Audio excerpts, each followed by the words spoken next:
I was in the park one day when I overheard some people talking about the state of the world. They sounded concerned. I wanted to ease their minds. I wanted to tell them about the thousands, maybe millions of people around the world that are working every day on healing. I wanted to tell them the world is getting better because there are people out there making it better. These people are creating a world where everyone, regardless of economic or social status, can enjoy health and well-being. From all walks of life, all ages and backgrounds, they have turned to the healer within to heal themselves, others, and the earth. Join me on a journey to meet some of the healers I know who have discovered how to use the healing power they say we all possess.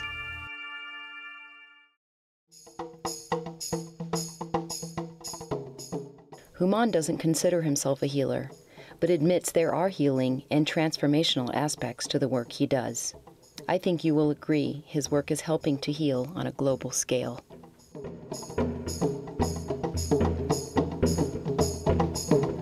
I build with earth and I teach people how to build with earth. And when I was in architecture school, I wasn't at all about natural material, round buildings. It was all about the corners and the exotic building materials and whatnot.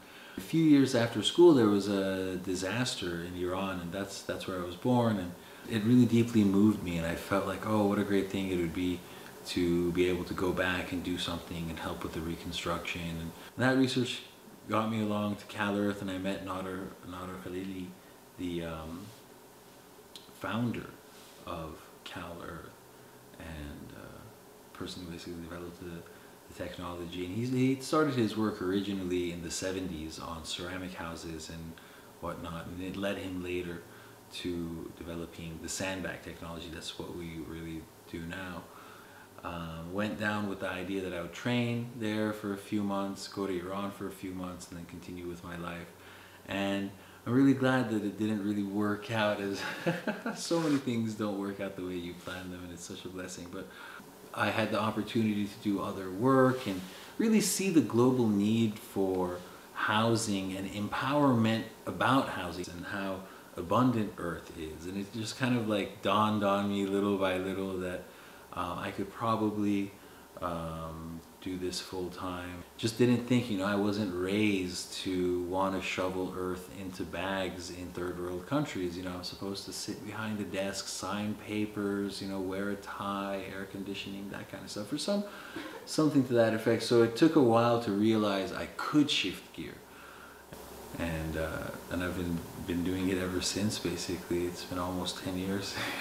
Within all the avenues of natural construction and earth construction, what I focus in on is sandbag houses. We make circles, lay barbed wire in between them, and bring those circles up and gradually inward and close it off to create a dome.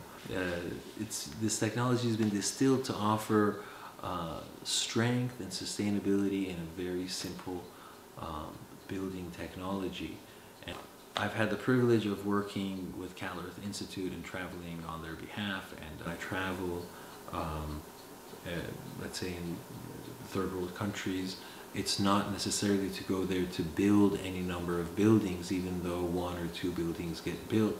The focus is always training and empowering the locals to continue building, to take the knowledge on, and to build for themselves. So many of the local communities that I've seen are almost indifferent to their environment. They've been looking at these beautiful rocks and these nice pieces of wood and these seashells for so long that they really can't see the potential in using it in some kind of a detail or integrating it into a building. And they're even surprised when they're like, what, you traveled all the way here to pick up rocks? Probably the longest project that I did through Cal Earth was an ecotourism project in Sierra Leone, where our organizational goal for, objective for getting involved was training the locals. I had about 10, 12 guys, and everything was manual. We would bring the earth down in wheelbarrows, empty it. Thank God we didn't have to wheelbarrow it uphill. We would sift it manually. We needed crushed rock, so we had to start crushing rocks one day. We needed washed gravel, so we sifted it, and then we're washing it in these pans with holes in the bottom. It was kind of like a sifter in the lagoon. That's how we got our nice washed gravel. What I learned there was that prolonged exposure to even the most resistant participants brings transformation. I mean, there's this degree of inevitability about it. There's this strength to the earth and just the material. You just, once you facilitate that connection for long enough, it tends to take over on its own. But they took on, and this is almost 3 years ago.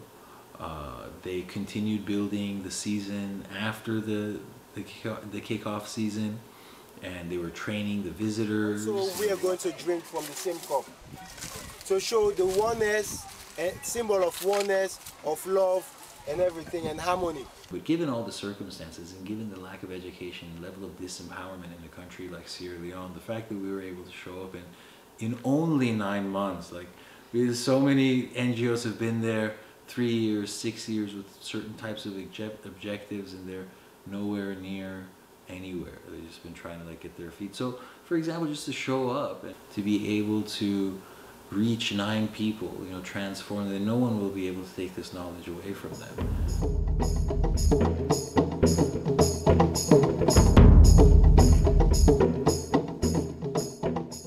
To be able to be part of the work and facilitate this and be able to connect people to a different way of looking at Earth as a medium, as something that's alive, has been really enriching and really amazing, and seeing it work on people has been one of the greatest joys that I think I've encountered.